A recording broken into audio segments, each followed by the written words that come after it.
I grieve, the fact that my diseases are lifelong and can't be cured. Grieve the identity change too. Do you get this? People are like, I get that you have this, but like you don't have to make it your whole personality. There is an issue online with like the bean soup thing. You know the bean soup thing? No.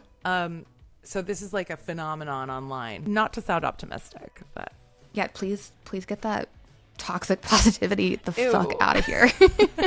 Hello and welcome back to another week of Calling in Sick. I'm so glad that you guys are here with me.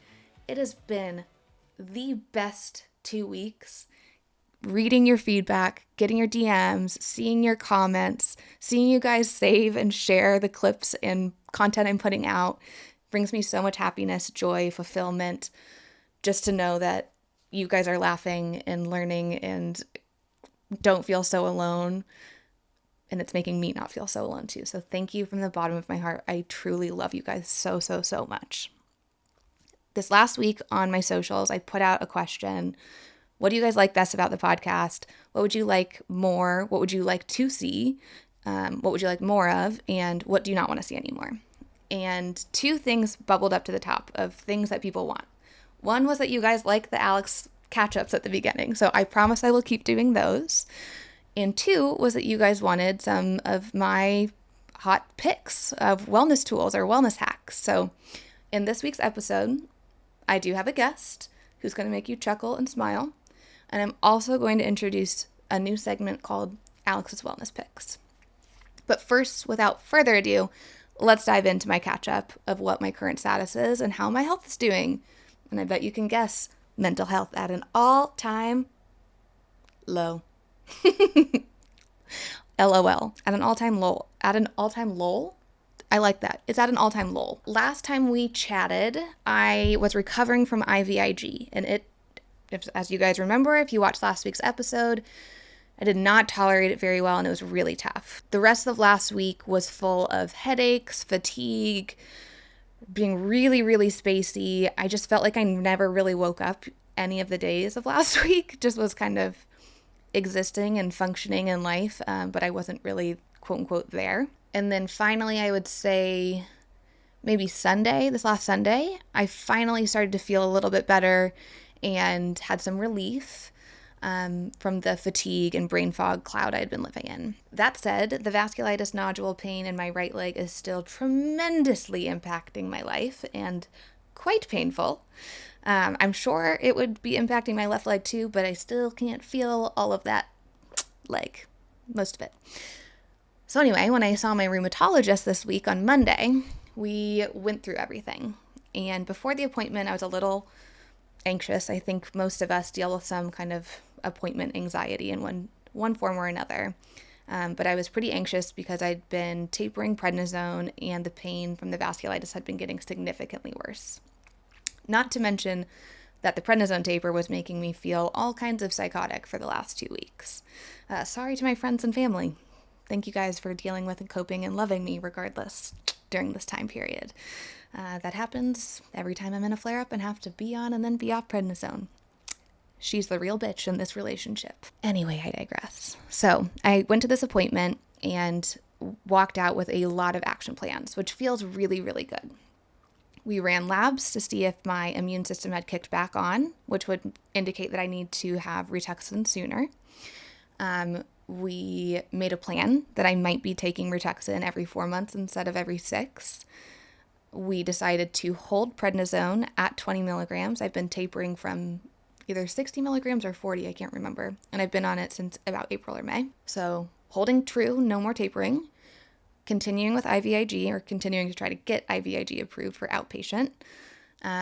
We added in Plaquenil, which is a medication used for lupus, mixed connective tissue disease, and as you all know, I have markers for lupus, rheumatoid arthritis, and Sjogren's that go on and off, so I fall cutely in the MCTD bucket, which feels okay enough right now as a diagnosis, because I'm getting the treatment that covers all of those things regardless. We also decided that this endometrial lump that I seem to have in my abdominal wall does need to come out. And so we're going to go forward with another excision surgery Last time I had this, I bounced back pretty quickly, and it helped so much. I mean, I feel like overall inflammation in my body decreases when there's not endometrial tissue growing in places it shouldn't, causing inflammation to be in those areas. Who would have thought? So looking forward to getting that out. But once I left the appointment, I will say I just had a full breakdown. It feels like I have been climbing an uphill battle for the last year after having about not even a full year. Almost a full year of being in remission finally. It started with that spinal injury, which you guys will hear about at a later date.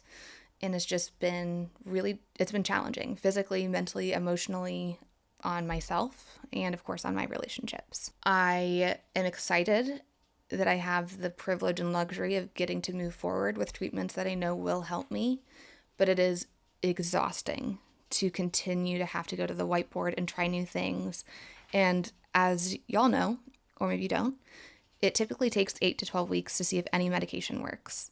So you are in a phase of waiting for a long time, which can feel stagnant, and it can make you sit with yourself thinking you're not doing enough, and kind of gaslighting yourself, if you will, at times, which I think that's kind of where I've been sitting, especially with this prednisone taper, especially with tapering and changing some of my pain med regimen.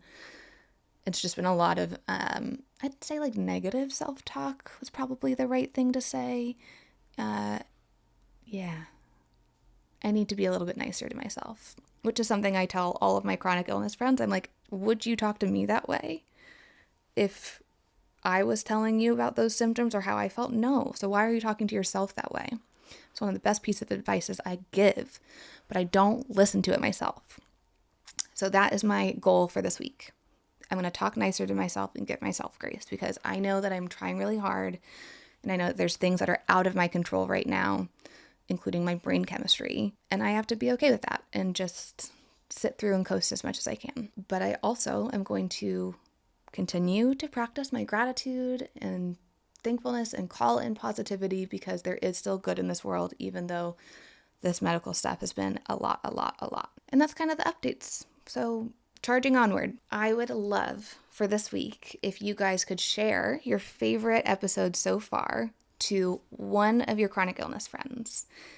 If you share the podcast and you guys both subscribe, it helps grow the community even more, and hopefully can push out the podcast to more people that could potentially benefit from listening to something like this. So help me continue to grow this community, please. It will only help us all grow and not feel so alone. So that's kind of what's been going on the last 2 weeks or so. But you know what's helped? Introducing my new segment, Alex's Wellness Picks, is a couple things. So first off, I want to highlight my new favorite cozy brand. None of this is sponsored, just as an FYI. This is just some of my favorite things. And maybe one day it'll be sponsored by them. A girl can only manifest so hard, so fast. But I'm wearing it. Daily Drills. I'm obsessed with their new line that just dropped. It's the layers one. It's giving me 90s. It's so comfortable. It's lightweight. I don't get my prednisone sweatiness in it. Very breathable. Huge fan. I'll try to get a code for you guys if I can.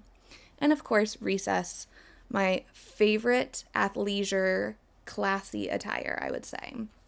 If I put that on, I look cute, and I'm comfortable, and it's cozy. So it kind of checks all the boxes for OOTDs for checks all the boxes for OOTDs, doctor appointment approved. Check them out. The discount code I have for you guys for Recess is Alexandra-10, and it gives you 10% off on your first order. Beyond cozies and OOTDs, the wellness tool of wellness tools that is just making me feel alive, perhaps, is from our friends at Higher Dose.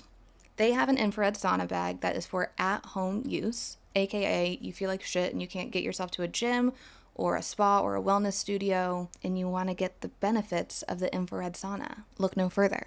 They've got our back. I get in that thing for like 30, 40 minutes every other day or 3 days a week. Get a nice sweat on. You want to wear socks, sweatpants, a long sleeve shirt. You kind of want to be covered because it gets toasty in there. It feels like you're in a heating pad sleeping bag. And if you have chronic pain, that is just like a dream come true. It's honestly amazing. And then obviously you get the benefits of the detox effect that happens with using an infrared sauna. I've talked about it a little bit on my social media, but the difference between infrared sauna and dry sauna or traditional sauna. Infrared sauna releases toxins at the cellular level, so a little bit deeper, whereas traditional sauna is releasing toxins that are just kind of in your body already, floating around. I have found that using tools that help promote and expedite and accelerate the detoxing of built-up toxins in our bodies is really, really helpful for both managing chronic pain and also autoimmune symptoms as a whole. We know from a functional medicine perspective that the buildup of toxins does, in fact, pour gasoline on the shitstorm fire that is an autoimmune disease or a flare-up. So the more you can do to help your body help itself, the better off we'll be. And although this isn't sponsored by them, I do have a discount code for you guys, and it's Alexandra 15, and it gives you 15% off from anything on their website. Go take a look at all their other tools too, because they're pretty sick. And the 15% is nice because some of it can get a little pricey, but hacker tip, you can use your FSA and HSA dollars for things from Higher Dose. It is awesome. I think some of them you have to get a doctor's note to say that this tool would help manage your disease better, but that's really not that big or difficult to do in the grand scheme of things. So I hope that these things help you. I hope that you enjoy your cozies from recess or from daily drills. And I hope you enjoy your detoxing and wellness tool from Higher Dose. This week I had the pleasure of having Alex Kopka on the podcast. She is hilarious, and you probably know her from her social media presence at Alexandra Wide Eyes, where she makes living with a chronic illness really funny. She is able to very gracefully navigate dark humor, education, and lightheartedness, while all still being honest, raw, and authentic. I love her content, and I love her page. She's also an actor and a comedian, which makes sense why she's so great at TikTok. And she's a chronic illness baddie, just like all of us. She deals with hypermobile Ehlers-Danlos, MCAS, POTS, and Lyme disease. You'll hear her story in the rest of this podcast, but I just wanted to give you the table setting of who she is before we dive on into this interview. Beyond her amazing social media presence and her acting and comedic ways, she also is the co-host of a podcast called The Film Bros. And in that podcast, her and her co-host talk about new and classic films. They break down fun movie topics, and it's just a really great listen because they are awesome personalities. Sneak peek, I think we might do an episode together about chronic illness and film. The good, the bad, and the ugly. The magic, and also the not so magical parts. Please help me welcome Little Miss Hollywood, Alex Kopka. You might know her from social media. She is the queen of TikTok comedy for chronic illness. Hey, Alex. Hi. I don't think I've ever been described as that. You just made my whole day. It's now on your CV. Yep. I'd like it engraved on all of my doors. Perfect. It's happening. I'll come over later and I'll do it by hand for you. How's your week been? My week has been good. Well, my dog has been sick. Oh, Turns no. out my dog might have an autoimmune disorder. Shut up. We are all cooking thick as thieves over with there gas in this house. We also had Lyme disease at the same time. So amazing. like mother, like daughter. But Just how's trauma your week bonding. been? It's been not great. I'm going to be honest. I'm on a prednisone taper right now, and it's making all the emotions just manageable. Man. Super manageable. Can I tell you something? Please. I love prednisone. Well, yeah, I mean, like the first few days of it are Yeah, epic. no, the day where you take like a handful of like 6 pills and you feel like Superwoman. Yeah, Yes. that stuff's great. I had systemic poison ivy one summer and I had to take 3 courses of prednisone. It was the best I've felt in years. I was like, oh, this must be how like normal people feel all the time. It honestly is. I think that is what people feel like. I think so. And I did ask I was like, can I just like be on a course of this? And they were like, no, you can't take That's just this bad for you every long day." term. Yeah, we can't okay that. No, and the mental health stuff comes in when you've been on it for a while, and The come it's not down is as rough. fun. Not as Nah. fun. No. But the first week of prednisone is epic. Sure is. So that's been going on. And then other than that, Life's been good. Just cooking along. Tried to dabble in your world of doing skit comedy on TikTok, and it has been so much fun. I'm loving it. It's the best, right? It really is. It's very creative, and it's fun to engage with the community like that, and I think it's for me. I love that. I can't wait to see everything that you make. We should make something together. Let's please. That would be so much fun. Well, I would love to dive in and just kind of hear your story, who you are, how you got into the autoimmune world, and then we'll talk a little bit about how you made your foray into chronic illness TikTok. Sure. My name is Alex. Another Alex. Hi, everybody. I grew up in Nantucket, Massachusetts, and it's that little island that looks like a pork chop. That's a very cute way to describe yeah, Nantucket. Oh my God. There are plenty of worse ways to describe it, like the capital of white nonsense, which it also is. Oh, good. We love that. Amazing. Yeah. And it's also one of the like hotbeds of Lyme disease, which will come up in a moment. Foreshadowing, subtle foreshadowing. Ooh, ominous music begins to play. A thin layer of fog comes on the stage. Yeah, so I'm an actor. I trained in New York. I did theater in New York for a really long time. And I've kind of like always been sick, but never really known what the deal was. And I don't think there were any harbingers of doom when I was really little, except for the fact that like my muscles were super tight. Like a lot of babies are bouncy, and I was like not very flexible. Interesting. And then when I was in second grade, I got my first incident with Lyme disease, and they didn't catch it because I just all of a sudden became like incredibly spacey and couldn't remember anything, couldn't hold anything in my head. Like it was very neuralgic or neurological rather. Mm-hmm.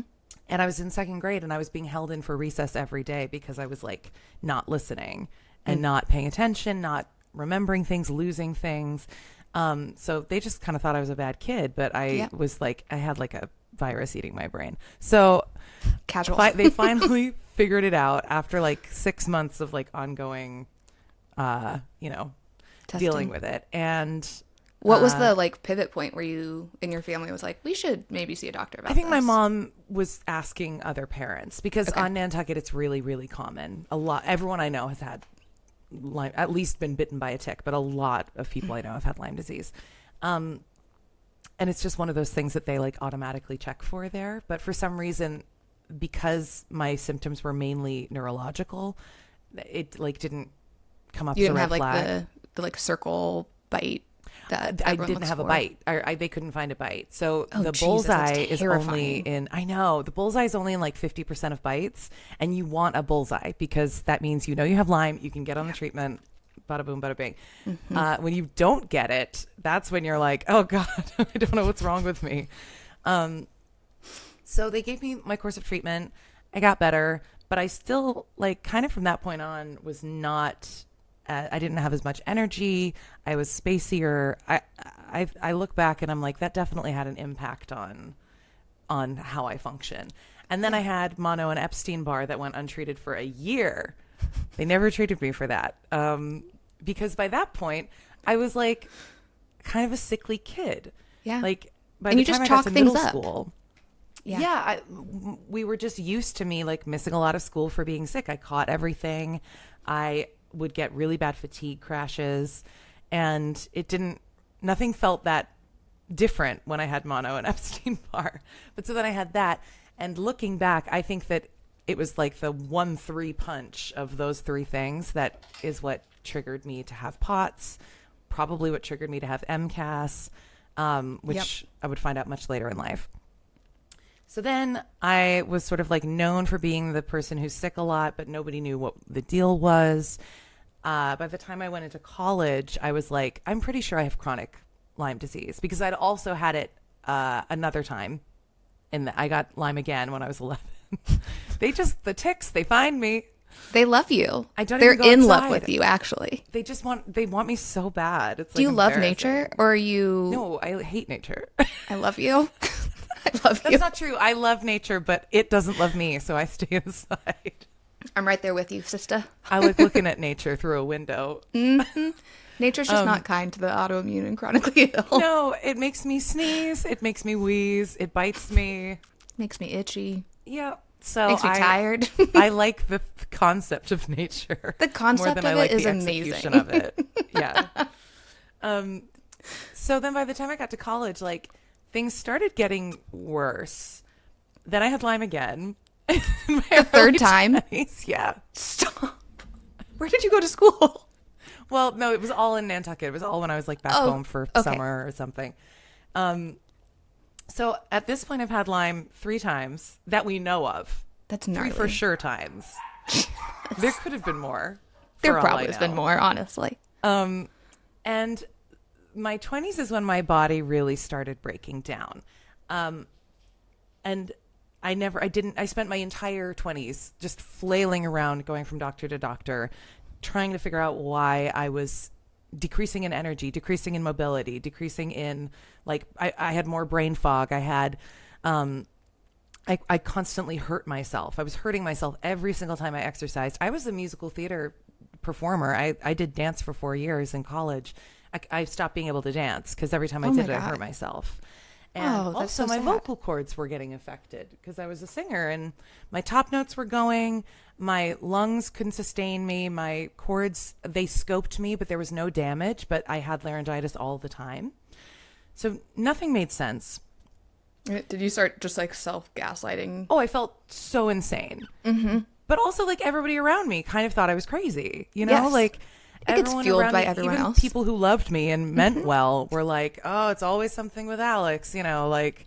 Oh, another symptom. Yeah. I remember I had, when I got to like my late 20s, I started just like getting treated for Lyme every summer because I would get a flare up every summer. And I was like, might as well just throw the antibiotics at me. Oh, and they worked, but that's because they're anti-inflammatory.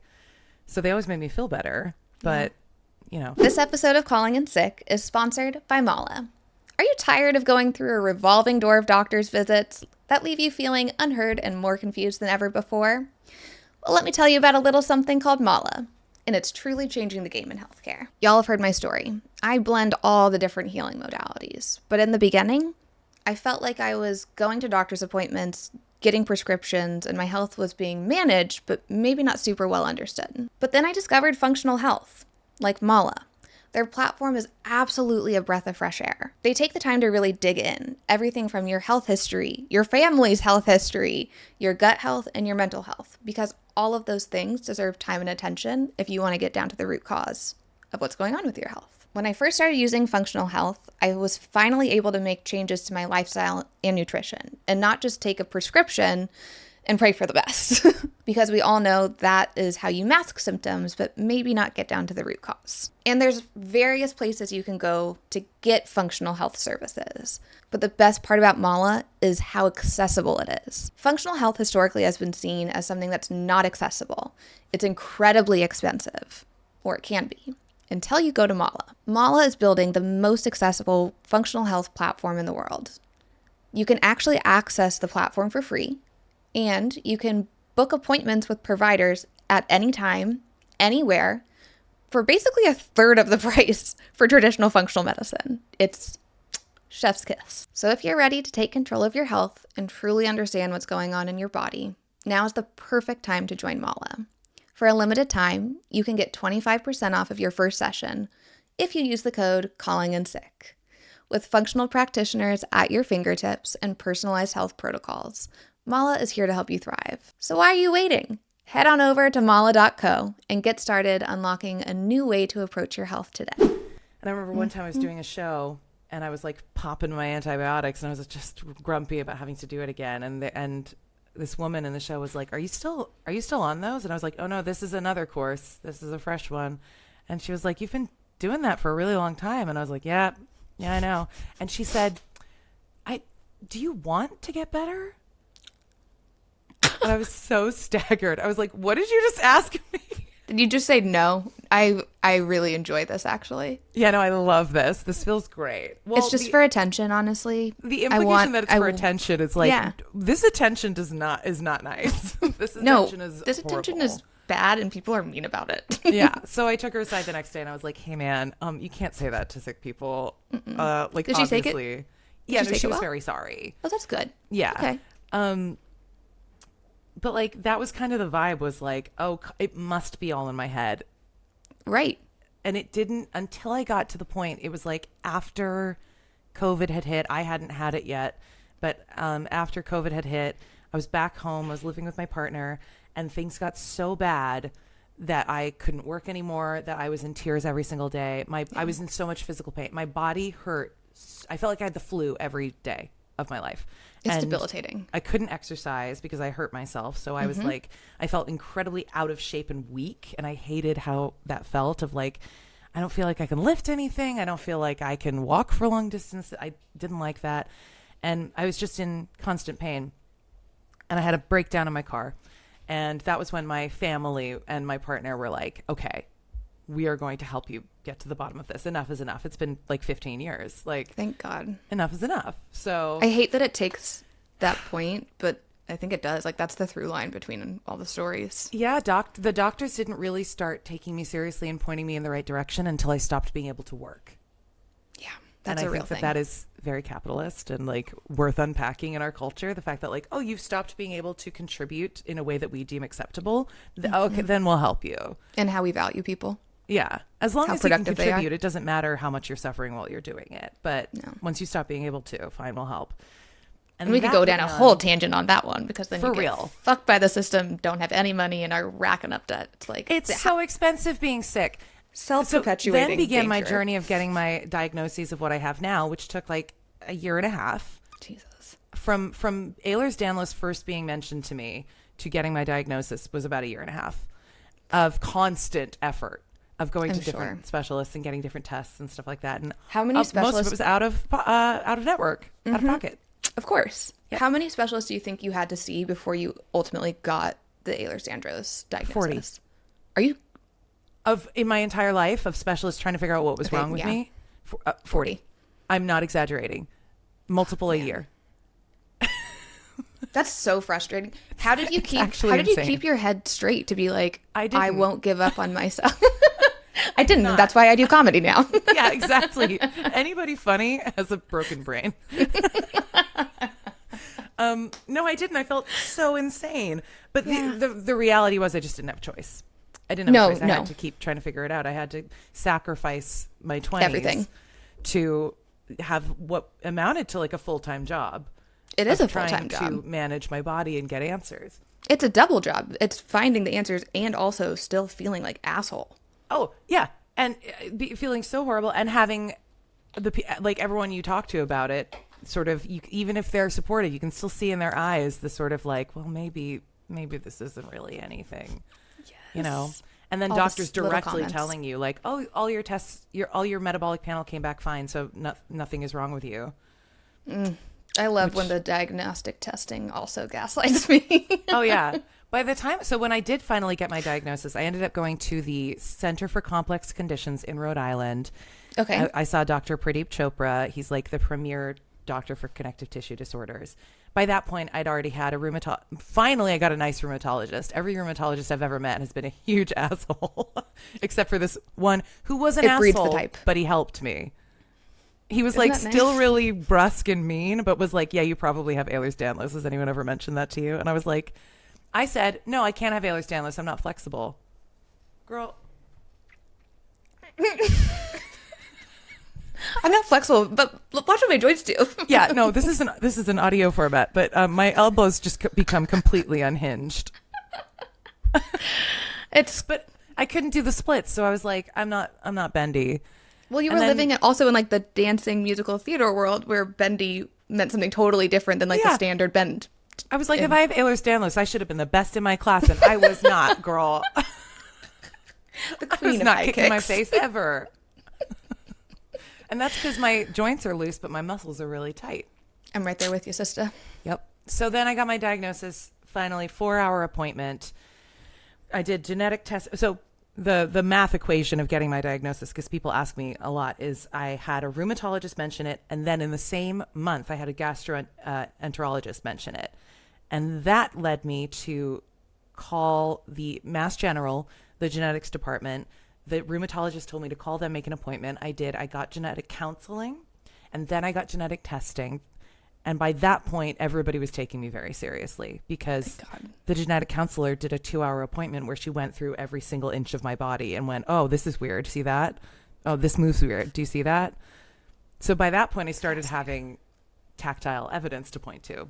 Thank God. I mean, not thank God, but thank God. No. It's Will you tell me a little bit more about the genetic counselor? I've literally never heard of that before. Yes. So I had no idea what to expect. I thought it was just going to be like, they swab my mouth and tell me what my genes are. No. Yeah. She literally went through every possible incident in my family history that could at all be relevant generations back.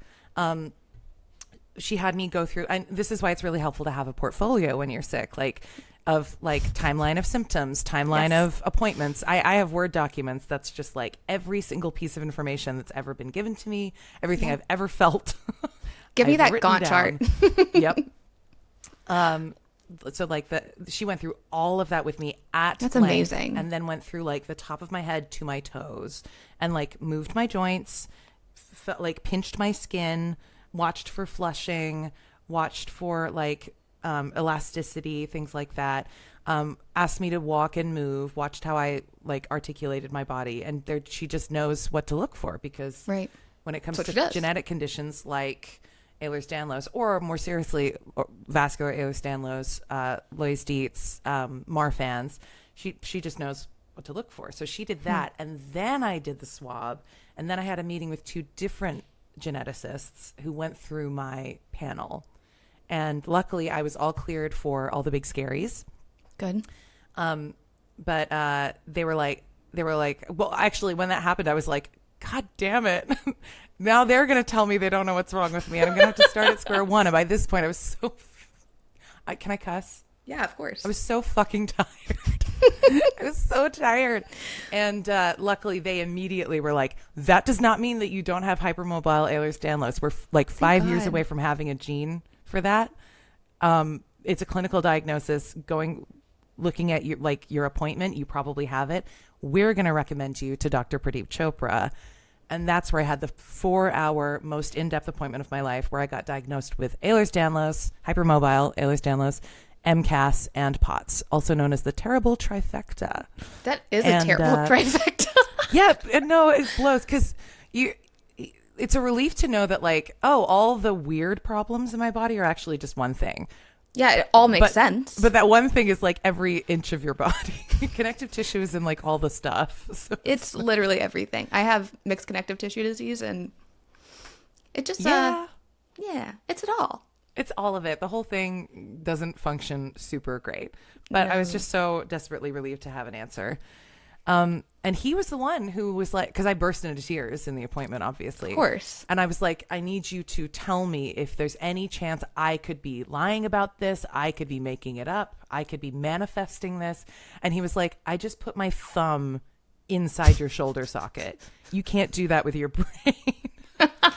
And he told me, he said, you have been medically gaslit for decades at this point. Okay. This is a normal reaction, but I am telling you, you have these disorders. Okay, honestly, hearing you say this right now is so validating. I feel like I've been in one of those phases we all go through where I'm like, is it am I actually in pain, or am I making myself believe I'm in pain? I go through phases where my MCAS feels kind of fine, and so I stop taking my antihistamines. Yes. Because I'm I probably don't even have it. And then 5 days later, I'm horribly sick, and I'm like, horribly why? sick. Why do we do this to ourselves? I have to continuously prove to myself that I am sick. Don't you love tactile evidence, test results, oh my God, doctor's notes? Pray a little bit that something comes back positive, so you can be like, look. Yeah. I am unwell. Healthy people don't understand the fact that we're no, we really want to have an answer. So this is probably why people think we're crazy. Positive test result. We just want to not be in the dark anymore. Yeah, and it's beyond that too, right? It's finally we get specialists that will answer us and help us. We get medications that are made to treat those diseases and We conditions. get accommodations that we get couldn't ask for accommodations. before. I couldn't say at my previous like retail jobs, I couldn't say I need to sit down because we live in the United States where that is not allowed for some reason. And No sitting and no no soup for sitting. you. And they'd be like, no, you need to stand. You're lazy. And now I get to be like, actually, I have a disorder. So you have to let me sit down, Just, like, actually. sit. Sorry, that was really long. No, I loved it. I don't have a consolidated way to explain my. I really health enjoyed your history story. yet. It made me also like want to go see a genetic counselor. Big fan. Everybody I talked to in the genetics department at Mass General was so friendly, curious, eager, like earnest, interested in what they're doing. Like my gastroenterologist who pitched Ehlers-Danlos to me, because he diagnosed me with IBS, but he was like, that's an umbrella diagnosis. Yeah. That's just all the information we have right now, but we want to keep figuring it out. Yeah. And he said to me, you need a curious doctor because you've probably had a lot of doctors who are just there to Befuddled. answer the question best they can and then move on if they can't. And that is not helpful for people like you who have more complicated, more nuanced situations. You need a doctor who's curious. That's such a great piece of advice. You need a doctor that's curious, and you know, you kind of hit on it earlier. You might still have kind of an asshole doctor, but if they're curious and they treat you well, it's a good one to settle with. Yeah. You know, it's so funny. I was watching the content you did about, you talked about like what to The wear to the OOTDs. emergency room and stuff, which I've also talked about on I had a Yes. video go viral on because I had a TikTok account that was just for my chronic illness, but I stopped I didn't doing it know that because I you got overwhelmed with content creation. That's absolutely fair. It's like I can't incredibly have 3 overwhelming. different social media accounts. No, that's far too many. But it was controversial because there were a lot of people saying like, if you're worried about what you're wearing, you're clearly not. You don't sick need to enough go be to at the ER. Yeah. And it just like, I was thinking of it in this conversation because like that, how to dress for an appointment, how to manipulate doctors into taking care of you, which unfortunately is a huge part of being sick. Like it's very easy to look in from the outside and be like, why would you even bother with a doctor who doesn't take you seriously? Girl, we got to work with what we got. Like It could take 6 months to a year to go see another guy. yeah, we need gal. what this doctor has. It doesn't. They don't have to be the perfect person. They just have to give No. us what we need. 100%. 100. I feel that way currently with one of my specialists. They told me that I was not fit to be a mother because of my chronic pain condition. And to really consider not fit. bringing a child into the world because that would be a tough life for them. I'm sorry. It's okay. I mean, it's not okay. It sucks. It sucks. But it's definitely something that like all of us probably have faced to some degree or another. Very much. Yeah, I think about it. I think about it a lot. My partner and I are both chronically ill, and I want kids, but I do think about like whether or not I would be like up for the task. I think about that a lot too. And the idea of passing on a genetic condition to a kid. That's definitely in the conversation, but I think it would be insane for a doctor to tell me I wasn't fit to be a mother.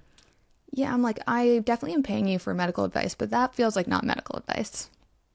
No, that feels like an opinion. That feels like very much an opinion statement. That's an I feel statement. We don't do those in appointments unless it's coming from not in these moi. appointments. That's for therapy. Speaking of the OOTDs post that we did you have people comment that I'm going to back up. I had someone comment yesterday that was a medical professional, and they said, like, I never pay attention to what my patients are wearing. That literally doesn't cross my mind. What Good for you. You get a then the gold worst star. part, she said, what I pay attention to is whether I believe their story or not. And I was like, The obtuseness of not realizing that part of what goes into that is a subconscious analysis of what they look like. Like, yes. this person went to medical school. Surely they took Psych 101 and sociology. Surely. I'm going to do a reply post. We should do a combo reply post. I'm so in. I'm so... Yeah, that's, I really like lighting these people up right now. I'm in the Yeah. prednisone rage phase. So I'm like, You know what? Let's go. Let's tango. Use it. Harness it. Yeah, that's crazy. Sorry. No. First of But all... it's such a good example of how people don't believe us. It's just part of something that like we have to continuously work at to get the care we need. It's like anything else, really. It's like when women say that they don't feel safe around men. It's like anything like that, where the people who are actively making the world less safe are very bad, but just as bad, like just as contributing to the problem are the people who say that the problem doesn't exist. 100%. Pretending the problem doesn't exist is a problem. Yeah. That is actively making it worse. Also, yeah, girl, I'm sorry. You're not, I'm assuming it was a female It was a woman. doctor. You are definitely judging based on appearance if you're trying to decipher Yes. whether or not you believe them. Yes. You are in fact a human being with a human brain. And not doing your job, not doing her job very well, because as a medical professional, you should be helping people. You know, I have a lot of empathy for doctors and for ER workers in particular, because I know that they have a really Tough. difficult job, and because it can probably wear down on you in the same way that like waiting tables made me extra critical of people who go out to dinner. Like Totally agree. It's what it's what you see every day. Yeah, but like we are still people who need help. Yeah, I think if you lose the baseline, and this is a bizarre analogy for me to pull at, but there's this great F1 quote that if you are too afraid to take the turn or to take your foot off the gas pedal, you're no longer a racing driver. So if you're a doctor that no longer starts an appointment with believing the patient's primary complaint for what they're coming in, you're no longer acting from a compassionate spot of wanting to help people, I think. No.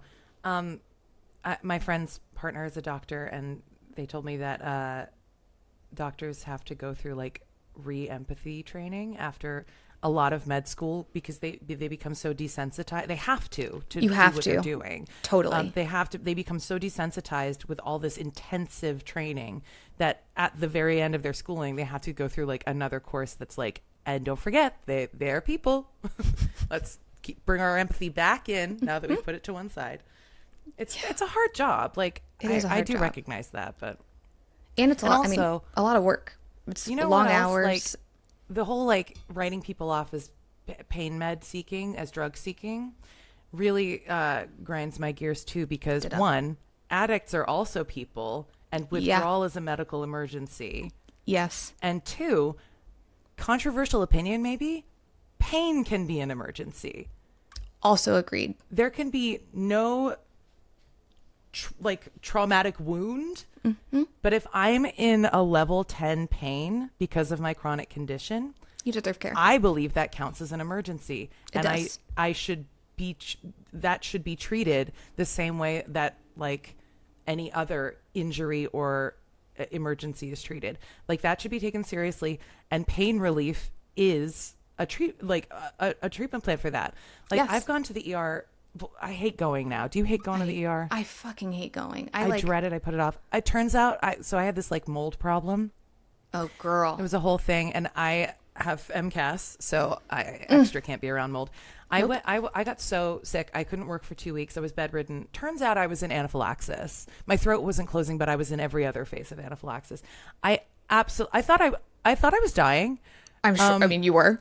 You were. Yeah, I would talk on the phone with like my parents or my friends or my partner, and they'd be like, "How do you feel?" And I was like, "Well, I literally don't know how else to put this. I feel like my organs are shutting down and I'm dying." Not well, fam. But I didn't go to the ER because I was like, they're just going to tell me they can't do anything. And then they're going to be annoyed at me for being there. And they're going to make me feel like an idiot. And I'm going to have to spend money for the experience of being made to feel like an idiot. Yeah. And I was in anaphylaxis. Shut the fuck up. I should have gone, but I should have gone. I've been so put off of the experience that I don't want to go. You said it perfectly. You don't want to pay for more medical trauma. Like that. Exactly. That is the chronic illness emergency room experience. Yep. I'm so sorry. Exactly. How did you fix that situation? Well, I left. It's so funny. I went back home, and like 2 days after getting back home, I was magically back to baseline. I was like, oh, and it's gone. The horrific feeling of actively dying, gone. Love that. And then I came back, and they were supposed to have fixed it, and they didn't. So I called my, I called them, and I basically was like, here's the thing. This is an extreme medical emergency. And somebody came the next day and cleared it all out. They tore up the floor, and there was like 4 feet by 4 feet of white mold underneath my bathroom floor. Oh. Yeah. the fuckery that will cause. Yeah. Oh, I was so sick. So sick. And it's not just like, oh, you get away from the mold and you're better. Like, there are repercussions for a long ass time to get that shit out of your system. Took me ages I had to wear my neck brace all the time because my MCAS and my POTS and my Ehlers-Danlos like work together with my craniocervical instability. So like my neck is the first thing that goes when anything goes. Amazing. Oh yeah, I looked super cool. Super, super cool. Yeah. Feeling good, looking good. Yeah. Breathing great. Organs awesome. functioning amazing. So much life in this body right now. So much. I'm thriving. Yes. Ugh. Good Lord. Okay. Boy. Well, I'm sorry that happened to you, but you magically laugh about it now. Yes. It's objectively funny. It is objectively funny. It has if to we be. if we don't laugh, we do cry. Exactly. Sometimes still both. That's really the crux of why I think a lot of people with chronic illness go into like comedy to talk about it. It's like gallows humor, coping, Yeah. bonding with other people who have the same thing. You gotta laugh You because really it's do. absurd. So much of it is absurd. I also think part of it is like making other people feel a little bit more comfortable too. It's like, if I make Absolutely. this funny, then I can share my trauma without making someone else look at me in a very uncomfortable way. Yeah. Well, that's the other thing is like, I kind of don't know how else to share these things Same. in a non-therapy setting. Cause like, you know, I could go on TikTok and just fully trauma dump. And there's nothing wrong with that. I actually think that can also be kind of helpful for people. But it would make me feel weird. Likewise. If I can't end it with LOL, then I'm Lol. I'm gonna Yeah. be Well, thinking about it for a long time in my head. my dog just moved. Oh, how dare he? It also, like, so much of this life is objectively hilarious. I subluxed my jaw. I dislocated my jaw eating a piece of bacon a couple months ago. Oh my god. And How dangerous. I truly the risks I take. I am risks. a daredevil. You really are. I ate turkey bacon. And You should have seen this coming. dislocated my Alex, you should have seen this coming. I really like, honestly, skydiving, eating turkey bacon, same deal. I sent my friends a picture of my face all swollen and I had like a bag of frozen peas on it. And I was like, I subluxed my jaw. And they were all like, oh no. And I was like, no. We're this laughing. is objectively funny. We have permission to laugh. And this is why we make friends with chronic illness people, because their immediate response is, holy shit, that's hilarious. That's my new contact photo for you in my phone. For real. Yeah. I think that humor is a way to bond. It's a way to process, but it also, like, there are some, like, how could I possibly come on TikTok and say that bacon broke my face without laughing? Like, how could I say that with a straight face? It would be very difficult. And the I comment do my section fair would be share of really crying about all of this. I have a lot of grief for the sort of 10 years of adulthood that I kind of missed. Yeah. Because I had to spend so much time trying to figure out what was wrong with me. I grieve, the fact that my diseases are lifelong and can't be cured. Grieve the identity change too. Yeah. Oh, do you get this? People are like, I get that you have this, but like, you don't have to make it your whole personality. Oh yeah. I'm like, you're I'd right. love you to explain to me how. I just like to think, like, if you have a child and you're thinking about them all the time because they're dependent on you to live, that's kind of how I feel about my body, because it is dependent on me to pay attention to it. Otherwise, it will literally stop working and I will die. That is such a great analogy. It's exactly like that. Yeah.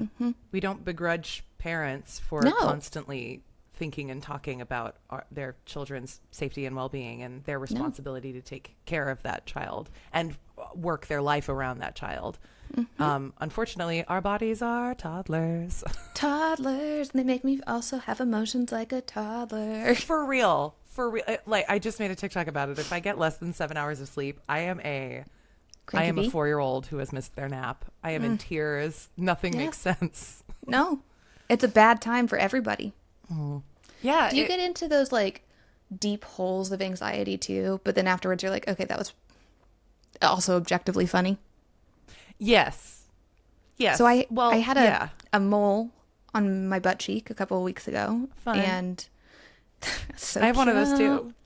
But I hadn't noticed it before, apparently. And I think every chronic illness person, like, you have a couple just baseline fears. Yep. A tick is definitely one of them, because we all know that would fuck with us. Who's got the time?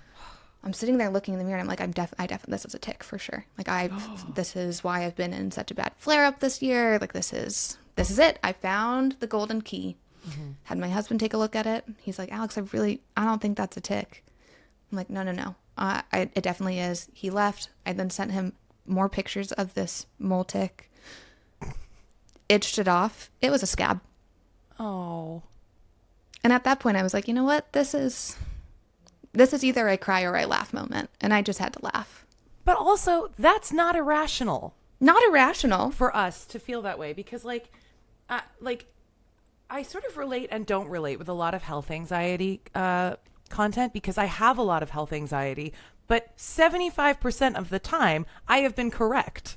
Yes. So it's not hypochondria. I had a doctor once tell me I was a hypochondriac, and it fucked me so bad. And I look back all the time and I'm like, oh, I wish I could remember what her name was so I could call her and tell her that everything I was worried about was entirely true. Mm-hmm. Like, when you have connective tissue problems and histamine problems, your body can suddenly have a problem that it did not have before, and it turns out to be a whole thing that you then need to deal with. That is like our go-to experience. So my whole life I've had like, oh God, now I have this fresh hell, and everyone around me is always like, Alex, it's probably nothing, blah, blah, blah. And I'm like, yeah, you have the luxury of saying that, because it usually is nothing for you.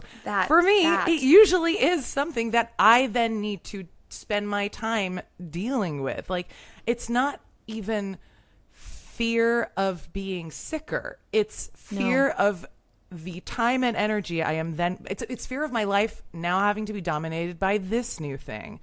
It's It's like anticipatory frustration. I love that. Anticipatory frustration, 100%. Yeah, and I'm not thinking like, oh my God, this is going to kill me. I'm thinking, because like that wears off after a while. After a while, you're like, if it does, okay. You know what? Then it's my time. But what I'm thinking is like, oh my God, the money I'm going to have to spend. I'm going to have to miss work for doctor's appointments. Oh God, what if I have to take a new medication? Like, that's what's going through my head. Yes. And it's treated like hypochondria, but it isn't. It really isn't. And we are right. Completely valid response for people like us. Yes. And it is a luxury to think that it is hypochondria. A lot of the way people think about health is a luxury. Like, there's a lot of magical thinking. A lot of magical thinking. People love to think, healthy people love to think, if I do this, this, and this, that will never happen to me. And that is completely, it's like money. It's like the way that rich people are like, oh, if poor people just worked harder and do what I do, then they would have the same life that I have. It's magical thinking. And it is magical thinking. Detached from the much more unsettling abyss of reality, which is anything can happen to you at any time. Regardless of how much kale you eat or how many minutes on the elliptical you do, you can get something like that. Or how much you think yourself well. Don't even get me started on that shit. Fucking hate it. Oh, man, the think yourself better stuff. I tried it. So invalidating. I did try it. Well, of course, we've all tried it. Most of us have spent a lot of our time thinking it is entirely in our heads, and if we just change our mindset, this will go away. Doesn't usually work out too well, which is why 1 in 3 people have a chronic illness. And so many more now that COVID has happened. Like, we just had a mass disabling event, and now so many people have POTS, and POTS is very POTS can be incredibly debilitating. I have it. It really messes with my day-to-day life. And so now there's all these new people who are suddenly dealing with health issues for the first time in their lives, and that is catnip for those people who go on and they're like, if you try my essential oils, if you take my meditation class, if you sign up for this with me, I will make you magically better again. With my N of 1 case study. Yep.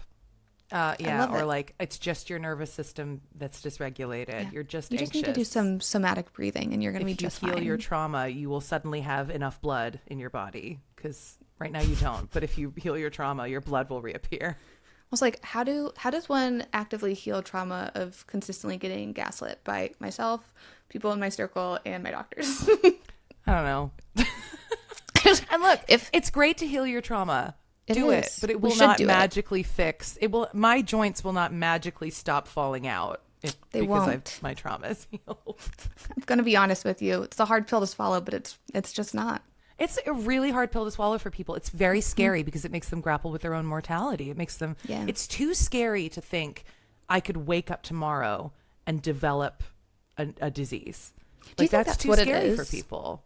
That it's like a lot of other people they don't want to believe it because it's too scary that if it did happen to themselves, that's what they would look like. Yep, and how that manifests is becoming our problem because then they become menaces in our comments sections. I know, the fucking trolls. Can we talk about that a little?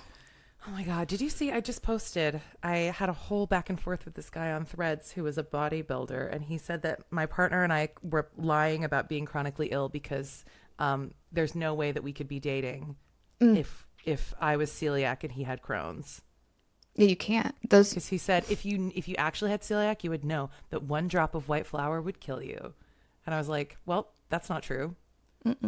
But it does make me very sick. But my boyfriend and I eat different food. I don't like I'm sorry, you're a Libra and he's a Capricorn. incompatible. Incompatible. Actually, I'm an Aries and he's a Cancer, so Oh, I don't know if Fire that's sign, water compatible or sign. not. Ooh. But wait, you're a Cancer? no, I'm an Aries. I'm a Cancer. Some of my fave people are Cancers. We're a match made in heaven. Yay! So is our mixed connective tissues. Wait, okay, so what is mixed connective tissue disorder? It's kind of an umbrella diagnosis. It is markers for lupus, rheumatoid arthritis, and Sjogren's. Okay, I have those too. So you probably have MCTV. Well, I have markers for actually, I'm not sure that's true. My ANA is really, really low. Okay. And on the test, the lupus thing said positive, but I don't have lupus. So that's what mine is it's like I have a positive ANA that flips on and off. Sometimes is high, sometimes is none. Isn't that weird? I have positive RNF and RNP factors. And then You know what makes me insane about that? Huh. Whenever I mention it to doctors, 9 times out of 10, other than like my favorite ones that I like to go to, like 9 times out of 10, they go, yeah, but everybody has a positive ANA these days. I'm like, Don't that you is love not that? true. That is It's just not objectively true. false. It's really not true. And also, they always say like, oh, we need the labs or diagnostics to come back positive or something. Okay, well, they are. So Also, I'm sorry, if everybody has a positive ANA, then that is a health crisis. That doesn't mean everybody stops getting treated. no, it's a new pandemic, Yeah, motherfuckers. what the hell? Guys, if any doctors are listening to this, please Please, help us understand what's going on. you can comment on this exact video and podcast and let us know why. What's going on? And who taught you this behavior? Who's They need a doing timeout. this? It's one guy at medical school. Tell me about your first moment that you posted about your chronic illness online and like what made you do it and then why were you like, I'm going to keep doing this? Yeah, well, my first video that ever went viral on my regular account was about vaccines. And it was a Fascinating. parody. I don't know if you remember. Cast your mind back, folks. 2020. We're all in lockdown. I was so mentally prepared for that, and everyone around me was freaking out. Same. And I was like, I've known my whole life. we'd And come this to is actually my dream moment. I don't have to fucking leave my house. Well, that was hard for me, but I was like, I just had I saw it coming from months off. Nobody believed me. And I was like, I'm just going to like quietly start preparing. Yes. Are we doing it again right now? Can you start telling me if you do that again? I will. Thank you. I'll let you know to start buying toilet paper. Perfect. So I made a video. There was a video that was going viral. It was like this evangelical Trump supporter girl, I think she was quite young, who made a video to that song that's like, I'm not ready to die, not yet. Do you remember? And she like put like fake blood on her nose, and it was like, I won't get the vaccine. And then she was like pretending being beaten by an invisible government. And, and then she like she gets killed by the government and goes to heaven and is like, I actually listened to you, Lord. And so that went. Do you remember that? I do remember that one. I remember did a that parody one. of that where it was her doing that, but in a Walgreens. Oh my God, amazing. And that was my first viral video. And obviously, like, I got a lot of negative feedback from people who did not believe in vaccines. Just a polarizing post. Yeah. But I was like, oh, okay. That was my first sort of like vaguely medical post that kicked off. And then I ended up about 6 months before I even started pursuing the Ehlers-Danlos diagnosis, I made a separate account called Alex Feels Better, which is still up. I still have a lot of videos on there. I don't post on it anymore, but I was vlogging my quest to figure out how to manage my body. I love it. Yeah, it was a lot of fun. It was very helpful to do. It kept me accountable. It was cathartic. I found a lot of community. That was what really kept me wanting to post about it, was all of a sudden I had this community of people who had the same issues. And you get answers. On the same journey. Some people in the comments were like, girl, you should get checked for Ehlers-Danlos. And I made a video showing my joints going, no, I'm not bendy. See, I can't possibly have Ehlers-Danlos. I'm not bendy at all. It doesn't even touch. Like, and see, look, my knees aren't hypermobile. And everyone in the comments were like, yes, they are. Honey, you're just around a lot of dancers that are incredibly hypermobile. That was the thing. My experience with hypermobility was ballet dancers. Who are probably 99% hypermobile. Yes, and 20% of the population are hypermobile, and it doesn't necessarily mean that anything's wrong. Totally. But when really, paired with other symptoms. Yes. when I put myself next to a ballet dancer, I'm like, I'm really not that bendy, guys. And but it's I not also that have I'm all bendy, these it's that my pains. joints are loose.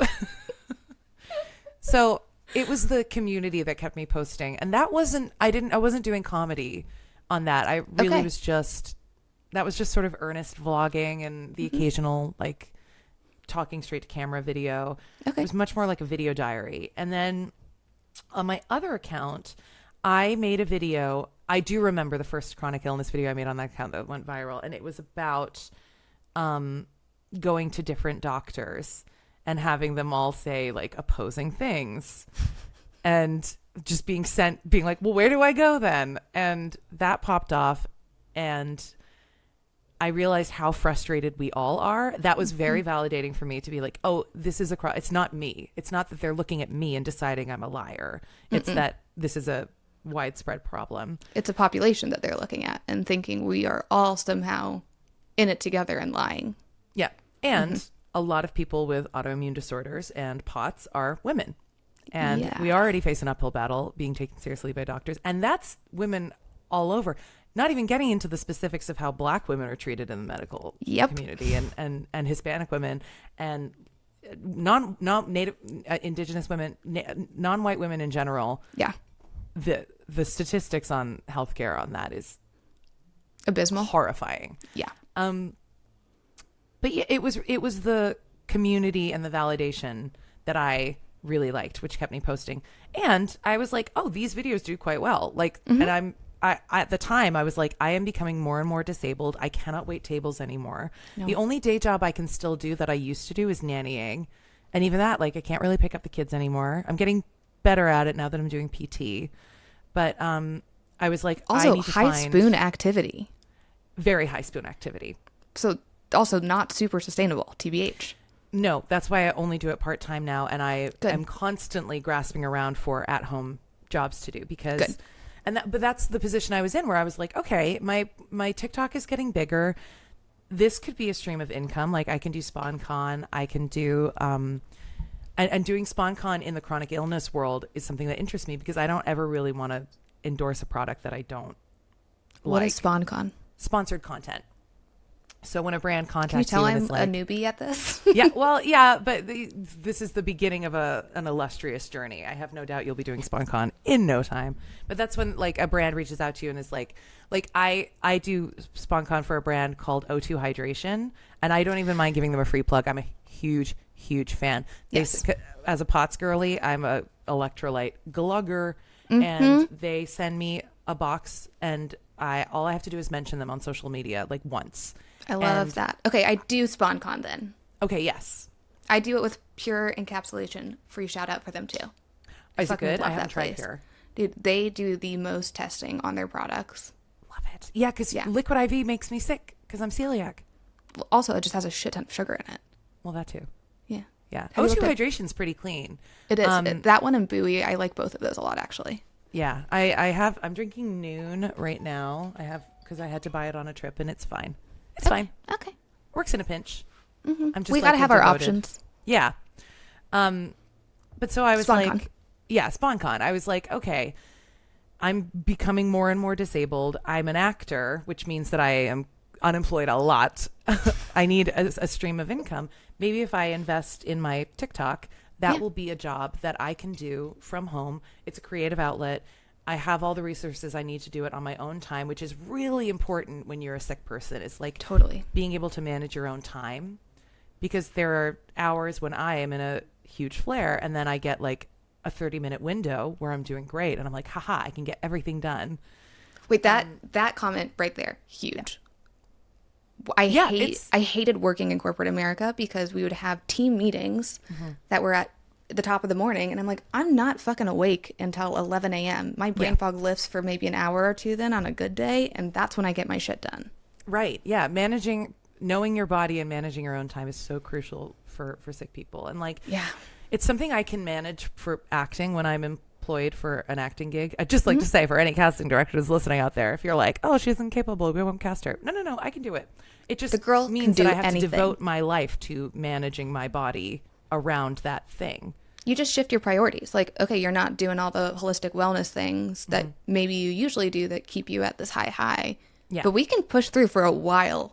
Ultimately, It just has to be worth it. It has to be for something has to be that's worth worth it, you know? Yeah.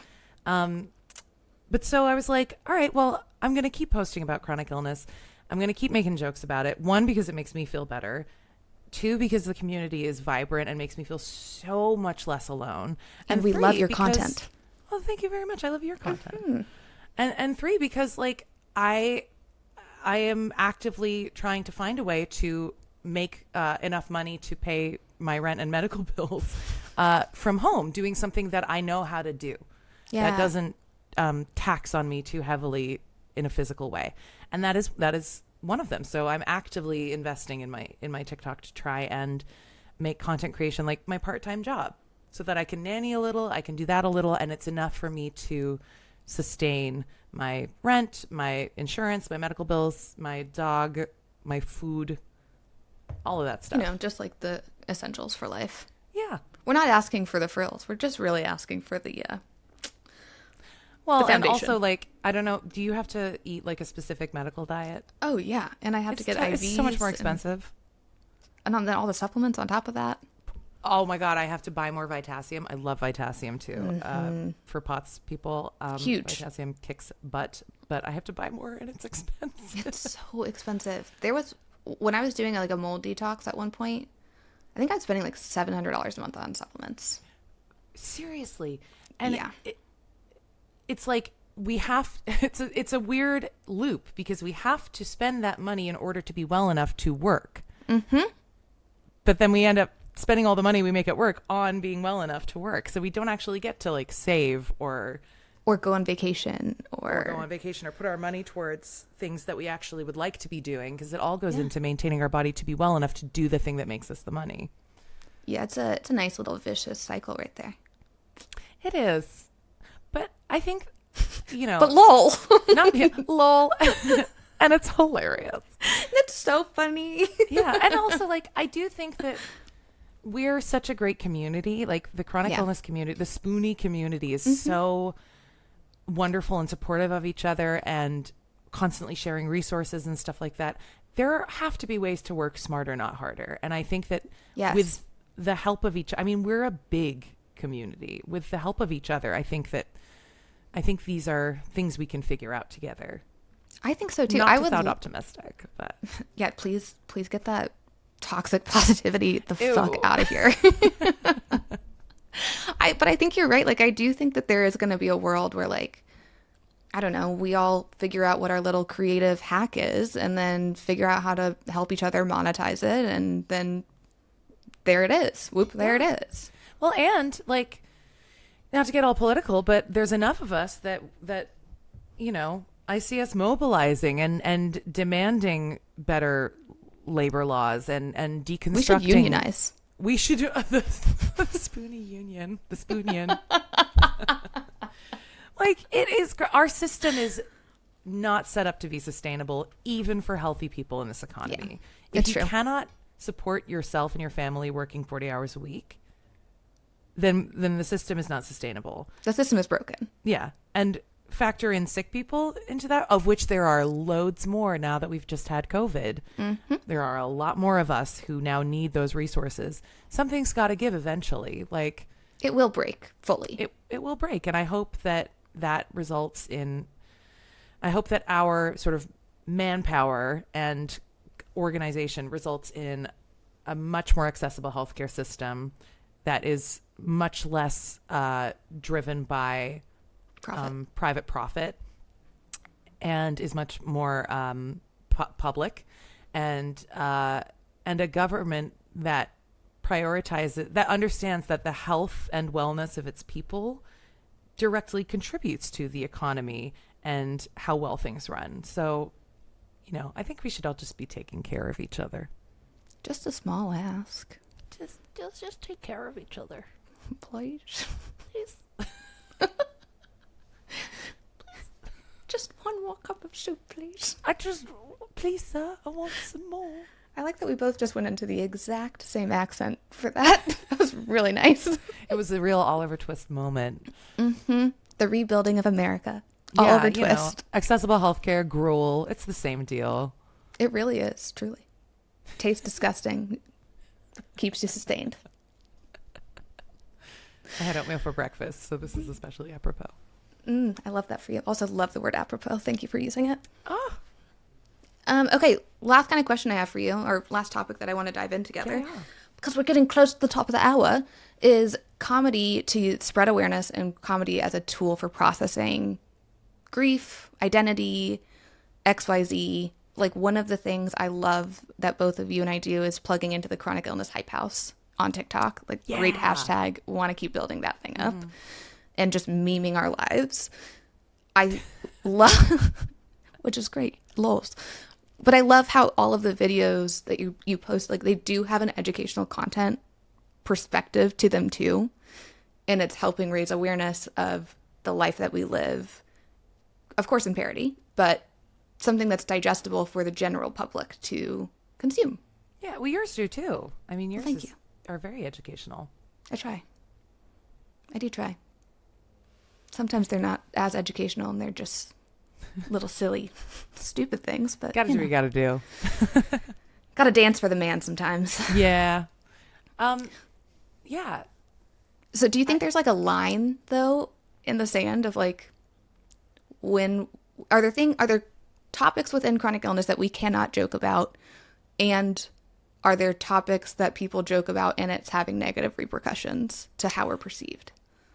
I really think that if you go in with empathy and you do your best and you're open to feedback, you can't go wrong. That's all we can do, right? Is just shoot our shots and do our best and hope that everybody leads with the understanding that we have good intent and are just trying to like help bring awareness and light to our experience, our shared experiences. And it's also not our responsibility to highlight every single person's experience. Amen to that. It isn't. All we can talk about is our own. All I can talk about is my own experience with chronic illness. I can't speak Yes. to somebody else's. And there is an issue online with like the bean soup thing. You know the bean soup thing? No. So this is like a phenomenon online. And it comes from, somebody posted a recipe for bean soup. And in the Okay. comments, somebody was like, well, I don't like beans. What do I do if I don't like beans? And it was this weird phenomenon of like every person thinks that everything online should cater to their experience rather than just going, oh, this isn't for me. Yes. And there's a lot of that online. And sometimes I even catch myself slipping into it where I'm like, well, what about this? And then I'm like, oh, well, this isn't about that. So I can just scroll past this. Okay, that is so real, Yeah. especially within our community where I feel like there's kind of a polarization of all I do is Western medicine, all I do is functional medicine, and then there's people obviously in the middle. I fall squarely in the middle. But I feel like I have people that will comment on my stuff and be like, I see that you have Botox in your forehead. That's probably why you're sick. I too fall squarely in the middle. I am not a crunchy chronically ill person. I'm sorry. I really believe in believe balance. in Western medicine. Balance, exactly. And yeah, that does come up a lot. I remember I made a video about POTS, and I said it's the stupidest condition in the world because I was joking. It was like the beginning of a stand-up riff about it. Like, Yes. And then I went on to say all the stupid things about POTS. Obviously, I don't think it's the stupid, like it's not the worst you live with condition in it. the world. Yeah. But I did have people, I had one person say like, actually what I have is worse than POTS. And we had a little back and forth, and I was like, I do not doubt that. I completely believe you. And they were like, well, why did you say it like this? And I was like, okay, I actually can't take on the responsibility of catering to your experience right this second. All I can do is validate your experience and tell you that I agree with you, but I can't begin every video with disclaimers. There has to be some level of context, assumed context, you know? Yes. And also, it's not a fucking game. Like, it's not the Olympics. no, and we should be compassionate for each other. Like, I'm sorry that you have a diagnosis and that it's shitty and it impacts your life, period. Mm-hmm. We're all in this together. I really hate the chronic illness one-uppiness. Yeah, well, I think it comes from a place of pain. Totally. When you're in like the Yes. throes of feeling the worst in your life, and then you look at someone complaining about something that to you doesn't seem that bad, it can be infuriating. And I have a lot of empathy for that. But like my partner and I go back and forth a lot because he has very debilitating Crohn's disease. He's been through some crazy stuff with his illness that I've never been in the hospital and almost died, and he has twice. Yeah. But I have mobility issues and he doesn't. So like, you know, there's not there's different out, things. But like, yeah, there's different I'll things for say to each him, of us. like, I'll say I feel crazy complaining when you're dealing with this, and he's like, that's not how that works. No. What are you talking about? Even to healthy people, like my husband is perfectly healthy as a horse, but if he tweaks his neck at the gym, he'll be still like, hurts. I don't want to complain about this. Like, I'm such a baby, and you have CRPS, and I'm like, pain is pain. Yeah, tweaking your neck hurts. It hurts, and you're allowed to have the experience of this hurts, and this is shitty, and this is impacting my day. And also, thank you for bringing some compassion into. Oh shit! Like this is a inch of what you experience every day. That's what I was going to say. Like, all we can hope is that when healthy people do have that experience, it gives them empathy for our experience and maybe helps them understand that their worldview was rather limited before they had firsthand experience. And I think that also comes into play with like the content we're posting, like the comedy for it hopefully brings some empathy in a different way to individuals. You know, like Mary Poppins said, a spoonful of sugar helps the medicine go down. 100%. You know, it's hard for someone who doesn't share the trauma to listen to somebody trauma dump for 5 minutes. Yes. And take anything away from it. It's uncomfortable. Like, this is too much. Yeah. But if it's a joke, if it can make a healthy person laugh and they learn something, then I know I've succeeded with a video. That's the goal. That's illuminating. I loved this. Thank you so much for chatting and being on my podcast. Thanks for having me. Sorry, I yap a lot. I'm a yapper too. I can get off on one. Oh, that sounded wrong. What do I mean? I can run my mouth quite a bit. So that's just going to be clipped and put on social media now. This has been I love just being able to sit and chat with other sick people. It's like unmasking. It's like when I get to sit and talk with other ADHD people, I'm like, Yes. oh, I don't have to like apologize for changing subject mid conversation. 100, and like my brain fog farts that have happened throughout this, you just run with them. You run with the punches of it, and I love it. I will always, I probably didn't even notice because of my own brain fog. Love that. Thank you. Just happy to be here, moon faced and smiling. Oh, likewise. Yes.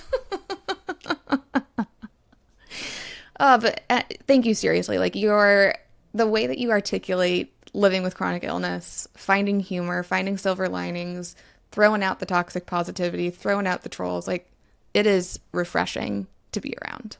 Thank you. You too. Thank you. Big fan of everything you do.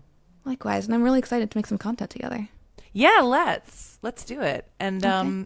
if you ever want to come on we have my friend Steph and I have a podcast called The Film Bros, and we discuss movies and nerd out about them. And if you ever want to come on, we can do like illness in movies or something like that. We can be I would like, love that. is Oh this my an God. accurate portrayal or? Yes. Because you know how much fun it is watching things like House when you have chronic illness and being like, well, that's Yes. pretend. That one is magic. So you have an open invitation to come over and chat with us. I'm so going to take you up on that. That sounds like such a fun evening, afternoon. Let's do it. We have a lot of fun. We play games. It's very chatty. We talk about like everyone we have a crush on in every movie. It's a good time. Oh, amazing. I will come very prepared. Perfect. You'll fit right in. Amazing. All right. Little shout out. What are your social handles so people can find you and follow you and also enjoy your humor and comedy as much as I have? Thank you so much. Yeah, I would love to see you guys over on my social medias. I am Alexandra Wide Eyes on Instagram and TikTok. I like to get ahead of the joke. I love that is your username. It is People are awesome. always coming into people come into my comments. Side note, like every video I post, and there's someone being like, "Have you had your thyroid checked? You look like someone who has Graves' disease." And I'm like, "Yes, I have actually. This is just my face. My invisible illness. My illness is invisible. This is just my fucking face. It's just the one thing it's the one I don't have is the one that you think I have." Beautiful. Yeah, so I'm Alexandra Wide Eyes on Instagram and TikTok, and my podcast is Film Bros Pod on Instagram and TikTok. And are you looking for gigs right now? Yeah, hire So if you me. are in the market to hire someone that is cute and funny, Yes, I can video look no edit. further. I can podcast edit. I have my own voiceover set up. shit. And I'm a pretty good actor, actually. Yeah, I would say Not so. to brag, but I do it professionally Yes, when you they do. let me. And skit writer. And skip writer. Yeah, Mm-hmm. I love doing that. And I'm always looking for more cool chronic illness peeps to be friends with. So Oh yes. just say hi. Drop on in, Come over and say hi. please. Please. Please. Gruel. Friendship. One more gruel for me. May I have a friend, please? And on that really uplifting note, thank you so much for joining us for another week of Calling in Sick. So glad that we got to do this together, and I'll see you guys all next week. Ciao. Bye. And that's a wrap. Thank you so much for joining me for another week of Calling in Sick. As a reminder, I would love for y'all to like, follow, subscribe, save, share with a friend, do all of the things. It truly helps grow this community, and it helps these episodes reach the people that need them the most, whether that's for an educational piece, to have a little laugh, or to not feel so alone. As a reminder, Calling in Sick sits on YouTube, Apple, and Spotify, and anywhere else where you can find your listens. From the bottom of my heart, I absolutely love you guys. Thank you so much for calling in sick with me every Monday. It's been an honor and a pleasure so far, and I can't wait to continue building this community with y'all. Love you.